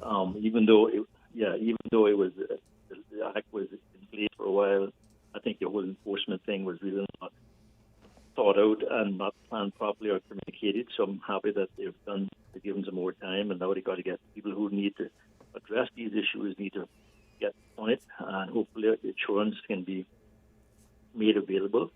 And all the other requirements. I believe, though, Charlo, that these birds that you see on the road, the ones that people can stand up on and push around, I think that we need to have some immediate enforcement and belts and braces put on those, because those are are death traps. And in terms of insurance, in terms of not wearing helmets, and especially now with spring break coming up, and I see, people coming on vacation and some kids riding two of them on one of these little stand-up birds, and I think day and night, and I think that's very dangerous. So we need to put the... Is that the little, like, almost skateboard-looking ones, the one you call them birds? Yeah, like a skateboard, yeah. I mean, if you pay for it, you pay on credit card, and you get them. And right, it's an app, right? You can just pick it up anywhere. Anywhere, but they're death traps, really. I think you need to deal with those, but all the other bicycles and scooters that people use around back and forth to work, especially to paid workers that need to get in early and leave late and whatnot. Mm-hmm. You need to get, try to get them some flexibility, but of course they have to abide with the law and operate safely and be licensed and insured and ride on the right side of the road, because some of them ride up on the wrong side of the road, which is another problem. Yeah, in the middle of the road. Exactly, yeah, all that. So I think the whole thing needs to be thought out, but I want to commend all those who extended the time frame, but I also want to call for a proper transportation plan for this country. This piecemeal thing that we're doing is not good enough. We've got to get a proper plan, including public transportation. And I know it's been talked about, soon come, but that's been for 4 or 5 And people years. probably would resort to those little things, if they could get on a bus and get to work on time. Of course. Comfortable bus that is reliable and safe. Of course, you do it. Less traffic, no issue with parking. You can safer. Safer, whatever, and you can talk to people, and so it's a good thing. So the second thing I want to try to unpack is this issue of the public register of beneficial owners. Yeah. I think that Cayman Islands has a right to push back on that, continue to push back without apology. I think the whole issue of privacy, the information, data protection, are all fundamental rights that we should continue to argue for and push. It's very risky when you have media houses or bloggers who can actually, if this thing is allowed to be open without restrictions and without, belts and braces in terms of clarity of who's a legitimate party.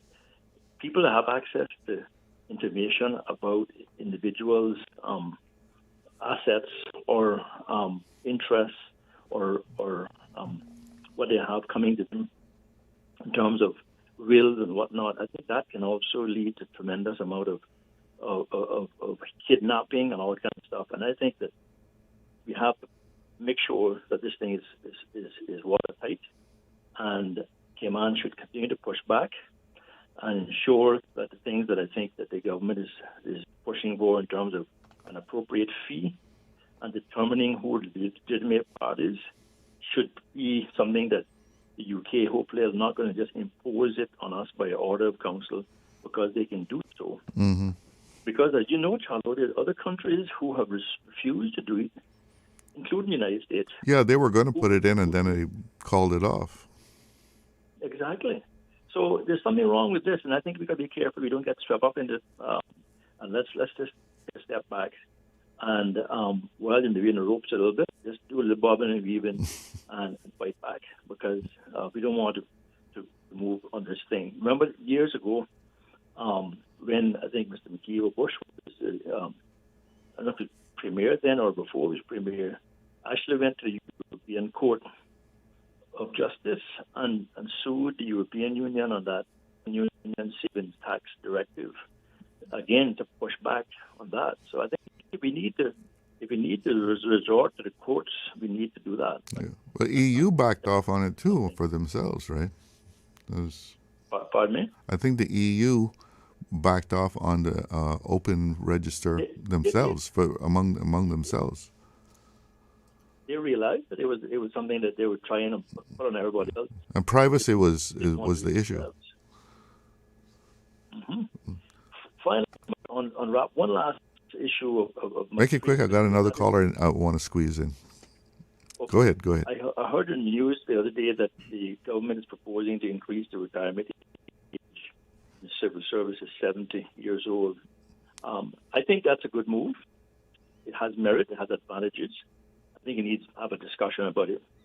But as long as we sure to think like succession planning for younger people coming up, and as long as we ensure also that the pension funds are still required to have adequate and excellent performance of the investments, I think increasing the retirement age, because as you know, cost of living, people are living longer, but the cost of living came out is out of the reach everybody. So going to an extra few years on to working is a good thing, providing that people don't have to be imprisoned, and they can leave if they want to leave early and retire. But you can't be, and that's the key that I want to leave with you. So I'll leave those 3 points, and we'll talk another day. I know you have another call, but thanks for your time. All right, thanks for the input. And have a good day.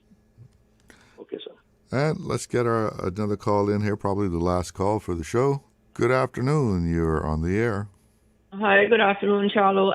Last Saturday morning, they had Lux Banks and a few others on with nice rhymes about the seafarers, Cayman seafarers, when they went to sea. It was really very interesting.